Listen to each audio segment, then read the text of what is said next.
Seguimos con el tema coronavirus porque hay información de, nuevos datos científicos y novedades en relación a esta epidemia que va de alguna manera cubriendo al planeta. Estamos con Omar Sued. Muchísimas gracias, Omar. Hola, muchas gracias por invitarme. Omar es infectólogo, es el presidente de la Sociedad Argentina de Infectología.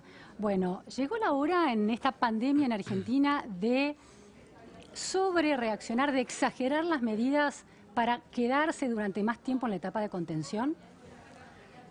Es difícil contestar tu pregunta porque no está definido qué significa sobreexagerar. Quiero decir, yo creo que las medidas que se están tomando son las medidas en las que, por suerte, nos invitaron a participar en la discusión y con otras sociedades, como la Sociedad de Terapia Intensiva, de Medicina General, de Pediatría, estamos discutiendo junto con el Ministerio para ir de a poco implementando medidas, porque todas las medidas tienen un efecto positivo y también tienen un efecto negativo. Por supuesto. Entonces cerrar todos los comercios de todo el país, ahora que todavía no hay casos locales, puede ser acelerado y puede ser también negativo para estas personas, como vos decías recién. Es una lástima, no pude escuchar lo que decía el invitado, pero cuando vos preguntabas sobre qué hacemos con los cuentapropistas, digamos, el que tiene solamente un kiosco, si cerramos los comercios, esa persona no va a vender y no va a comer, digamos, ¿no? Esa semana hoy veía una paciente que me decía, trabajo en una feria, y ahora en la feria en Recoleta no va a ir nadie, porque si la cierran yo ya no veo gente, ¿no? Omar, me decías que están en contacto con el Ministerio de Salud y me imagino que con el Poder Ejecutivo, con el presidente, ¿no? Bueno, en realidad solamente estamos en contacto con el Ministerio de Salud y ellos nos convocaron ya 2 veces al jefe de gabinete y a la reunión con el presidente, pero la discusión con el presidente es del Ministerio. Claro. Ahora, vamos a escuchar las palabras del presidente Alberto Fernández en relación a recomendaciones que resultaron ser fake news para seguir en el medio de esta pandemia. ¿Podré escucharla? Ahora las escuchamos. A ver, por favor. El gobierno atendió desde la hora cero el problema. Lo que pasa es que es un virus que, según dicen todos los informes médicos del mundo, muere a los 26 grados. Y la Argentina estaba en un escenario climático donde la temperatura promedio rondaba los 30 o más, con lo cual se hacía muy difícil pensar, claro, se hacía muy difícil pensar que sobreviva. Por ejemplo, la Organización Mundial de la Salud, entre las cosas que recomienda es que uno tome muchas bebidas calientes, porque precisamente el calor mata el virus. Bueno, el presidente manejaba información que decía que el virus muere con 26 grados y como en la Argentina en el verano hay 30 grados promedio, podría morirse, y que además la Organización Mundial de la Salud, según el presidente, recomendaba tomar bebidas calientes porque el calor mata el virus. Intentamos escuchar la presentación, preferiría no hacer opiniones sobre lo que el presidente puede haber dicho en un contexto o en otro, no lo he escuchado el reportaje completo. Entonces te pregunto, ¿el calor mata el virus? El calor mata el virus. ¿Una bebida caliente mata el virus que tengo en el cuerpo? No, si vos tenés la infección y tomás algo caliente o te das una ducha caliente, el virus no se va a morir.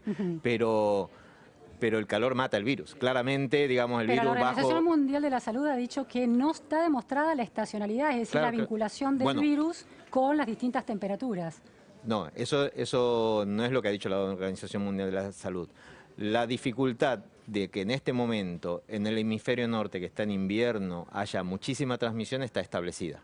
Y la posibilidad de que en nuestros países, en el hemisferio sur, ahora que hace calor, haya menos transmisión, también está establecida. Porque la transmisión, cuando hay calor o frío, no depende de que el virus se muera abajo del calor, sino que depende de la ventilación de los ambientes y de la posibilidad de la transmisión respiratoria. En invierno, los picos de gripe aumentan porque las personas respiran el mismo aire, no ventilan, están muy cerca y, digamos, ese virus contamina la superficie. Por eso hacemos tanta insistencia en lavarse las manos, ventilar bien y desinfectar las superficies. En relación al tipo de medidas que se tienen que tomar, hay información interesante, porque bueno, lo interesante de esta epidemia o de esta pandemia es que arrancó en países muy alejados de la Argentina, entonces se ha producido con anticipación mucha información. Hay un trabajo de investigación que se dio a conocer recientemente que señala que Según la semana en que se realiza la intervención, se puede contener todavía más la epidemia. Claro. Dice que si China hubiera anticipado la contención, los mecanismos Claro. de intervención tan contundentes, el aislamiento social, Claro. el testeo y el aislamiento, sobre Sí. todo, se habían producido 66% menos de casos. Claro, por supuesto. Siempre es mucho más fácil ganar el PRODE con el diario del lunes, porque no estabas en ese momento. Esta es probablemente una de las epidemias en las que más rápidamente se actuó. O sea, si vos te pones a pensar, este virus se detectó el 7 de enero y estamos en marzo.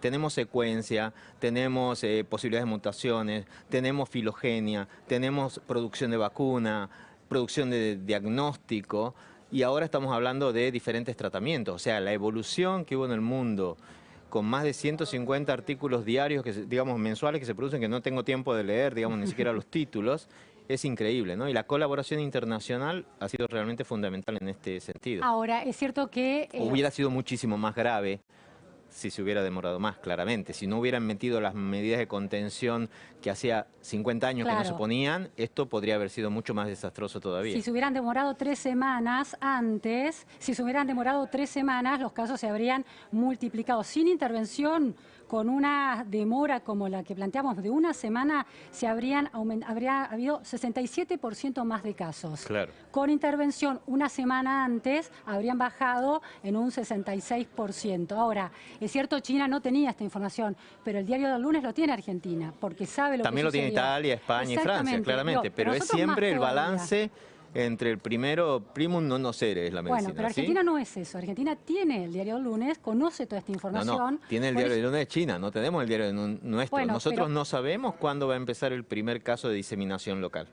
Pero el diario del lunes no es estar plantado precisamente antes de que ese el caso local Sí, comience. sí. Entonces, Sí, totalmente. lo Y es- ideal no sería sobreexagerar las medidas un poco al modo en que está haciendo Israel Sí. para contener la epidemia No en este estadio. Sí, no antes sé a de qué que medidas de salte. Israel te referís, pero claramente en el país se han tomado un montón de medidas que para una epidemia que no tiene ningún caso son importantes, ¿no? Porque los Israel, 21 casos que sí. tienen son de países de afuera. Sí. O sea, si hoy decimos cuántos casos se produjeron en Argentina, ni siquiera entre los contactos de los 21 casos hemos identificado. Por supuesto que no podemos hablar así permanentemente porque la epidemia nos va a pasar Exacto. por encima. Y porque el ministro de Salud dice que en algún momento va a haber casos locales. Y Con los va a ese haber. horizonte en Sí. el medio. Por eso ¿Por hemos qué no cerrado. sobreexagerar al modo en que hace Israel? ¿Qué está haciendo Israel? No cerrar sus fronteras, sino que todos los viajeros, no importa de qué país vienen, deben atravesar un periodo de cuarentena. Se han suspendido las clases en universidades y en escuelas y se prohíbe la aglomeración de personas para espectáculos, etcétera, en lugares cerrados. ¿Por qué no establecer hoy en Argentina esas medidas para evitar llegar a la etapa de los casos locales? Sí, la pregunta es, está bien, lo hacemos mañana, ¿cuánto tiempo lo haríamos? 4 meses. O sea, podemos tener los chicos sin ir a la escuela 4 meses Hay o cerrar los vacunas negocios. ya en la etapa clínica del Sí, testeo. pero es poco probable que estén disponibles hasta dentro de un año, porque después que se demuestra una actividad de una vacuna, uno tiene que hacer unos estudios para demostrar que no tiene efectos adversos severos en humanos y después se puede empezar recién a registrar en los países y a producir en marcha. Pero Así si que tie- fue muy cuestionado Trump por haber dicho que en 2 o Claro. 3 meses íbamos a tener una vacuna cuando el director del Instituto Nacional de la Salud dijo que podía demorar más de un año allí mismo, ¿no? Omar, ¿no se podría pensar que dado que está la certeza de que el virus tiene que ver con el calor y Argentina avanza hacia el otoño y el invierno, es decir, el calor va a bajar, va a venir el frío, los meses por venir demandan medidas extremas para entrar en una etapa de casos locales que se disparen exponencialmente? Todas estas discusiones son discutibles y son las que se discuten permanentemente. Hoy estábamos discutiendo si hay que decir en Argentina que ya no hay que tomar más mate y no besarse y no darse la mano, ¿sí? En un país donde todo el mundo toma el mate como una bebida nacional. Pero todavía no tenemos la evidencia certera de si hay casos locales o no los hay, o cuándo van a empezar a aparecer. Entonces todas las medidas, como yo te decía antes, las tomamos o las aconsejamos, nosotros no las tomamos, las toma el Ministerio, en función de el posible beneficio, porque si ahora prohibimos a todo el mundo aquí tomar mate o venir a trabajar aquí, pararíamos este centro de trabajo y si no hay ningún caso aquí y ninguna de las personas de las que están aquí tiene amigos que tengan coronavirus, no estaríamos haciendo ningún beneficio, ¿no? Entonces siempre hay que balancear el costo que tiene la medida y el beneficio que tiene esa medida. Por ahora hemos hecho hemos aconsejado grandes medidas. Se han prohibido grandes recitales con presencia extranjera. Se han prohibido bueno, se prohibió en la Ciudad de Buenos Aires, todavía no conocemos la letra del decreto, todo parece indicar que va a incluir esa medida. Pero después de que tuvimos la reunión con el presidente, se prohibieron los viajes directos a Italia y Estados Unidos. Se prohibió el ingreso, digamos, no es que se prohíbe el ingreso, pero se pide a todos los que vienen de Europa, que es un montón de gente, digamos, y Estados Unidos, la cuarentena obligatoria durante 14 días. ¿Cómo se hace cumplir esa cuarentena, Omar? Porque digo, la cuarentena obligatoria en términos retóricos está claro, suena, nos da seguridad. No, es imposible. ¿Cómo se hace cumplir? No se puede hacer cumplir, quiero decir, pero hay que trabajar con la responsabilidad social. La cuarentena se podría hacer cumplir con la Ley de Enfermedades Infectocontagiosas de hace 100 años, que es la ley que yo soy médico hace 25 años. He trabajado muchísimos años en HIV y en tuberculosis. En tuberculosis resistente podríamos tener una herramienta para obligar y meter preso a una persona que no quiera volver a hacer el tratamiento. Siempre ha sido muchísimo más efectivo apelar a la responsabilidad social, al apoyo familiar y a la contención social, digamos al monitoreo social. Siempre es mucho más importante que tu vecino, si ve que acaba de llegar con valija de Estados Unidos, te venga y te toque la puerta y te diga no tenés que salir, a que vaya la policía. Ahora, Omar, varias cuestiones. Otras lecciones que deja la epidemia que vienen de otro hemisferio. Corea del Sur ha implementado un sistema muy elogiado a través de aplicaciones en los teléfonos, en las computadoras, que a cada persona que llama al centro de salud diciendo quiero tener los síntomas, le asignan una hora para ir con su auto sin entrar en contacto con nadie, con una especie de drive-thru cuando vas a buscar la hamburguesa en el auto, lo testean en 15 minutos, le determinan si está infectado o no, le van y a partir de esa aplicación en el teléfono, el Estado puede controlar si sale o no de su casa y abandona la cuarentena, y si tiene que pedir permiso para salir, lo tiene que hacer, y le indican las zonas más calientes de su barrio, de su ciudad, para que no atraviese los lugares delicados. O sea, hay una manera de hacerlo usando el conocimiento. Hay muchas posibles maneras. ¿La Argentina tiene la posibilidad de hacer eso? Bueno, o sea, no es imposible.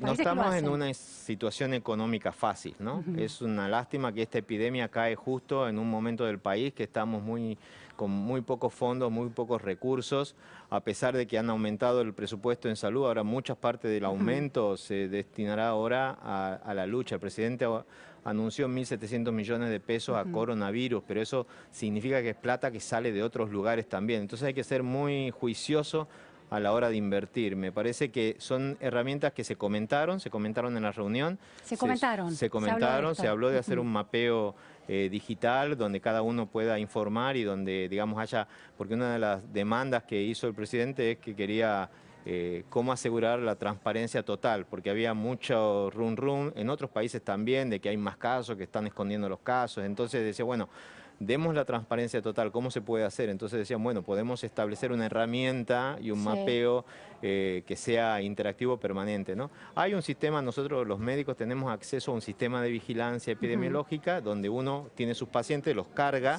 y puede mirar los resultados. Y entonces en tiempo real estamos teniendo información los que pertenecemos al sistema de vigilancia también. Pero bueno, ponerlo eso, ya sabes que no es fácil rápidamente establecer un cambio tecnológico y empezar que esto se utilice, pero se está trabajando en alguna de esas ideas. La cuarentena y el testeo, según este estudio que hablaba de en qué momento intervenir, en qué es clave y qué tipo de intervención, el testeo es clave. ¿Cuánto tarda hoy el Instituto Malbrán en obtener el resultado del test de coronavirus? Ellos podrían tener el resultado en 24 horas, a veces demora 48 porque nosotros, por una cuestión de recursos, lo que hacemos primero es una prueba de gripe común, porque la mayoría de la gente que viene del norte, del hemisferio norte, viene de una estación de gripe, ¿no? Entonces la mayoría de los casos que fueron casos sospechosos eran gripe común, eran influenza, no era coronavirus. Pero entonces, ¿por qué no ir directamente al coronavirus si es lo que inquieta y preocupa? Porque haríamos 200 PCRs y gastaríamos 200 PCRs que son muy caras. ¿Es más caro el de coronavirus que el de gripe común? Son lo igual de caros, pero tenemos poca disponibilidad de reactivos en el mundo, porque las primeras remesas de reactivos los entregó la Organización Mundial de la Salud, y hasta que entren los pedidos de coronavirus de testeo general que se hicieron demoran algunos días más. Ahora, China y Corea del Sur poseen un testeo de 15 minutos. Eso está buenísimo. Eso ¿Están en contacto con el gobierno chino para lograr algún tipo de Yo personalmente importación? no. Yo creo que la discusión internacional no la manejo yo, obviamente, y menos en el ministerio. Pero le han recomendado al pero ministerio que hay se pongan en contacto. hay mucha comunicación con la Organización Panamericana de la Salud y la Organización Mundial de la Salud, que es la que proporcionó los reactivos, proporcionó también mucha de la información de cómo poner en marcha los sistemas de mitigación también a nivel del país. Omar, hay otro estudio que se acaba de subir de manera online en Estados Unidos, un estudio hecho por investigadores científicos de Princeton University, de la Universidad de California en Los Ángeles y del National Institute of Health, el Instituto Nacional de Salud de Estados Unidos, que traen una noticia preocupante. Ay, una no lo pude ver todavía, bueno, a ver, decime que hay estudios para todo. El COVID-19 puede sobrevivir hasta 3 horas en el aire después de la aerosolización. Ajá. Además de en las superficies, como ya sabíamos, ¿no? Sí. Es decir, que una persona, dice el estudio, por atravesar ese aire o tocar las superficies, aunque no haya estado en contacto directo con un contagiado, puede contagiarse. Contradice que no es fácilmente contagiable sin contacto humano. Sí, hay que tener mucho cuidado con esas noticias, sobre todo si estamos hablando a público general, porque estas noticias las podemos discutir en público, digamos, en público científico, y lo va a entender mejor. Hay otro estudio chino también en el cual internaron, digamos, hay que saber primero lo que significa aerosolización, que son procedimientos que se hacen cuando se toman muestras respiratorias. Sí. O sea, por ejemplo, cuando vos haces un lavado bronquialveolar o haces un procedimiento invasivo en la garganta, en la cual vos en ese momento con el paciente empezás a tener acceso de tos o escupir para hacer muestras de esputo. ¿No eso se parece a la tos común? Eso cuando no uno tose en la calle, no tose así. No, y por eso hacemos mucho hincapié en cubrirse la cara y la boca cuando se tose, ya sea con el codo o con los pañuelos, ¿no? ¿Por qué? Porque esos procedimientos se hacen en superficie, en lugares cerrados, ¿sí? Diferente, ya tenemos una condición, que es un lugar cerrado, la persona tose sin taparse la cara, o sea que, entonces... Yo veo a todos los argentinos abrazándose, besándose y tosiendo sin taparse la cara. Pero ese resultado tiene que generar una conducta, ¿sí? Entonces, y ese resultado tiene que generar un efecto, tiene que proteger lo que vos decidas hacer. Entonces tenemos que ver cuántas personas se infectan por pasar caminando por un lugar donde justo una persona con coronavirus tosió sin taparse la boca. Hace 3 horas y quedó ahí el virus, ¿sí? Para eso hicieron otro estudio, que es entrar en una habitación donde estaba una persona con coronavirus en China, te lo puedo pasar después, y tomaron muestras del medio ambiente, tomaron muestras de la superficie y tomaron muestras del piso. No habían hecho eventos de aerosolización, era la pieza aislada donde está la persona. En esa pieza aislada no consiguieron, como de 29 muestras, no encontraron virus en el aire, encontraron en la mesa y en el piso, y en el zapato del médico que atendía. Volvieron a tomar muestras después de desinfectar la habitación y el 100% de las muestras se habían eliminado, se habían limpiado. O sea, ese estudio nos dice 2 cosas, que el virus está incluso en una pieza cerrada, poco tiempo respirándose. ¿Cuánto hacía que esa persona, que las personas estaba permanentemente la persona en la pieza? Y la segunda cosa que nos dice ese estudio es que con los desinfectantes comunes, o sea, con lavandina o con alcohol al 70, es 100% eliminable. Entonces, por supuesto que... ¿Cómo se maneja esta información contradictoria de instituciones tan respetables? Por eso digo que no es tan contradictorio si miramos las letras chicas de lo que significa aerosolización. Por supuesto, que si haces un evento de aerosolización y tomás más muestras, podrías conseguir virus en algún momento. Si eso va a tener un impacto en la transmisión de salud pública, es muy difícil de decir. Vos me preguntás a mí hoy, yo soy experto en HIV. Vos me decís, si una persona va al cine, se sienta y se pincha con una aguja, ¿puede infectarse de HIV? Si justo otra persona se sacó sangre con la aguja y la dejó en el cine, estaba infectada, es una pregunta, era una pregunta típica cuando apareció la epidemia hace 20 años. Estadística de la probabilidad es baja. ¿Biológica? ¿Cómo? ¿Es biológicamente posible? Sí, totalmente, esa persona se puede infectar. Ahora, en Argentina el 99% de las relaciones de las infecciones por HIV son por relaciones sexuales. Entonces no vamos a ir a buscar los hoteles o a limpiar los hoteles para evitar para buscar esas agujas, porque el peso de la epidemia va a pasar por las relaciones sexuales. Acá en el coronavirus el peso de la transmisión va a pasar por el contacto persona a persona, ya sea porque te tosí en la cara, y en ese sentido, y en ese caso sí, cuando hubo un caso de coronavirus en una clínica donde una persona entró y le tosió la cara, esa persona será sospechosa, o cuando vos estás conviviendo con un caso positivo y podés haber tocado la superficie y no haberte lavado la mano. Pero si vos estás en una clínica con coronavirus y no le has tosido a una persona, a la recepcionista, y esa recepcionista está a más de 1,5 metros, esa persona no tiene riesgo y por lo tanto no hay que hacer nada con esa persona. Por eso es que apelamos a los trabajadores de salud de los hospitales que se queden tranquilos, que esto no es tan peligroso, que digamos 3,8%... Cuando los médicos dicen que no es tan peligroso, teniendo el caso de China o de Italia tan presente, a mí me produce un temor que la población se relaje ante una epidemia que en un país como Italia, que se parece en el modo culturalmente, en el modo en que se desarrolla su vida cotidiana. Bueno, ¿tenés mamá? ¿Viva o papá? Sí, pero no es italiana. ¿No? ¿Ah? Pero no son italianos. Está bien. Sí. Pero digamos, nosotros nos tenemos que relajar. Nosotros nos tenemos que relajar. Porque esta locura... Sí, nosotros nos tenemos que relajar porque nosotros vamos a tener una tasa, no te voy a preguntar la edad, pero 1.4 más de 50 años, según la Organización. Pero menos de 50 años. Pero yo tengo más de 50. Bueno, 1.4%. Vos estás en 1.4, un poquito más que la gripe, es cierto, un poquito más que la gripe. Sí, bastante yo estoy más. por ahora 0.1. Sí, yo estoy por abajo de 50 y ahí tengo la misma tasa que en la gripe. Los menores de 10 años, 0%. Pero las personas que van envejeciendo tienen muchísimo más riesgo. Y los que sí se tienen que preocupar somos los que tenemos madres y padres mayores de 70 o 80. Bien, ahí digamos, mirá, va duplicando. Vos tenés 50, entre 50 y 60 tenés casi un 2%, ponele. En 60 tenés 4%. En 70 tenés 8%. Y en 80 o más tenés 15%. Entonces se va duplicando exponencialmente. 2% de tasa de mortalidad es muy alto. Sí. Si, como dice Angela Merkel, se va a contagiar, si las intervenciones no son del todo perfectas, hipotéticamente el 70% de la población, el 2% del 70% de la población argentina... de esa edad, bueno, 3.4... que somos un 10%. 3.4 según la Organización Mundial de la Salud. Nosotros nos tenemos que preocupar que la gente no se muera. El mensaje que tenemos que dar es que el 80% de las personas, y sobre todo el 100% de las personas jóvenes, no van a tener una enfermedad mortal. Pero nos tenemos que preocupar de reducir la mortalidad.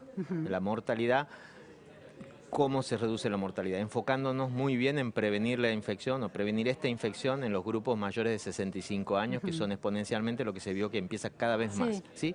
¿Cómo reducimos el riesgo en esta población? Las personas que viven con estas personas, y estas personas tienen que evitar la socialización. No hace falta cerrar todos los McDonald's mañana, y todas las escuelas mañana, si lograríamos por otro lado evitar que la gente mayor salga de sus casas. Aunque esté sana, aunque no tenga enfermedades de base. Que evite, por ejemplo, porque hay contradicciones entre los médicos. No es una indicación. Solo los que tienen alguna enfermedad de base que no salgan, nosotros mayores de así como decimos hoy que tomar mate no es una indicación suspenderlo, porque no es una indicación suspenderlo, a mí me lo suspenden y me muero. Prudencia, hay que empezar a tomar algunas medidas sociales que sean más prudentes y que reduzcan la posibilidad de transmisión aérea, de transmisión respiratoria. En las personas mayores, evitar ir a lugares concurridos, desde ya no recibir a ninguna persona que haya estado en el extranjero en las últimas 2 semanas, vacunarse para la gripe y la neumonía, y tener, digamos, esta alerta un poco más clara. Hoy, ¿cómo se define un caso que merece ser atendido y testeado? Es cualquier persona que estuvo en Europa, Estados Unidos, Japón, Corea del Sur o Irán, los países grandes, que son esos, básicamente es Europa y Estados Unidos, que son los más grandes, que llegó en los últimos 14 días y que desarrolló fiebre, más algún tipo de síntoma respiratorio que puede ser dolor de garganta, tos o falta de aire. Cualquiera de esos casos, y además cualquier neumonía grave que requiere internación en terapia intensiva y asistencia respiratoria mecánica, eso independientemente de si viajó o no viajó. Y las personas que están cerca de las personas que viajaron y fueron confirmadas como contagiadas. Y además cualquier caso asociado a un caso positivo previo. Tengo dos últimas preguntas, Omar, en relación a esta definición. Menos mal, porque va a ser un ping-pong y me estoy asustando. No, esta definición de caso, ¿no deja fuera Deja afuera mucha gente. No, esta variable que me parece inquietante, la variable del viaje al exterior a los países de riesgo. Supongamos que la enfermedad esté circulando ya localmente, se estén dando casos autóctonos, pero una persona que siente esos síntomas llama y dice, bueno, usted viajó a estos países de riesgo. No, la verdad que yo no viajé a esos países. La definición de caso no incorpora al caso autóctono. Entonces, ¿cuándo se van a detectar los casos autóctonos? Bueno, por ahora ¿Es estamos... una contradicción lógica preocupante? Sí, no, por eso es que se agregó el viernes cualquier neumonía grave que requiera respirador, haya viajado o no haya viajado. Pero antes de eso está unas líneas de fiebre y la tos. Y yo, pero la antes verdad que no de eso, como yo lado. te decía antes, en un contexto en el que tenemos solamente pocos reactivos hasta que lleguen los reactivos que están comprados, que son los que dio la organización a todos los países, no solamente Argentina, Perú, Uruguay están en la misma situación, es más importante, en vez de gastar esos reactivos en un colega que tenga fiebre o que tenga gripe, que seguramente va a ser gripe o resfrío común. Pero puede no serlo, no hay certeza. Puede no serlo, claro. Es mucho más importante gastarlo en la gente que viene de afuera, que tiene muchísima más posibilidad de tenerlo. Ahora, quiere decir que está la posibilidad de que ya haya casos locales autóctonos, pero no estén testeados. Es posible y son una de las hipótesis que barajamos siempre y que, como yo te decía antes siempre, todas las decisiones en salud se toman en un contexto de costo-beneficio, de eficacia, eficiencia, sensibilidad y especificidad. Última cuestión, hubo un argentino que llegó a Paraguay, las autoridades paraguayas dicen que se trata de el caso de una persona que viajó en micro desde Córdoba, desde Buenos Aires a Córdoba y de allí a Paraguay, y que no viajó a ninguno de los países en riesgo, y exportamos el coronavirus, de acuerdo con las autoridades paraguayas, a Paraguay. Eso es un caso autóctono. Nosotros tuvimos en la reunión, eso no está reportado aquí como caso autóctono. El ministro aparentemente, yo no conozco el caso en detalle, pero cuando comentamos esto y preguntamos en el ministerio, el ministro de Salud habló con el ministro de Paraguay y aparentemente este caso o esta persona tiene una conexión o estaba con un grupo de españoles entre los cuales había gente infectada. Entonces se considera no autóctono porque está en conexión con caso español. Bueno, pero no tengo esa información. Claro. Sería bueno hablar con el Ministerio de Salud o con Paraguay para confirmar si exactamente esta persona estuvo con españoles o no. Bien, muchísimas gracias, Omar, por estas precisiones y estas informaciones nuevas que se suman y que, bueno, los expertos tienen mucho que decir en relación a eso. Sí, muchas gracias. Gracias, Omar. Vamos a un corte en la repregunta Noticias a Fondo y enseguida volvemos.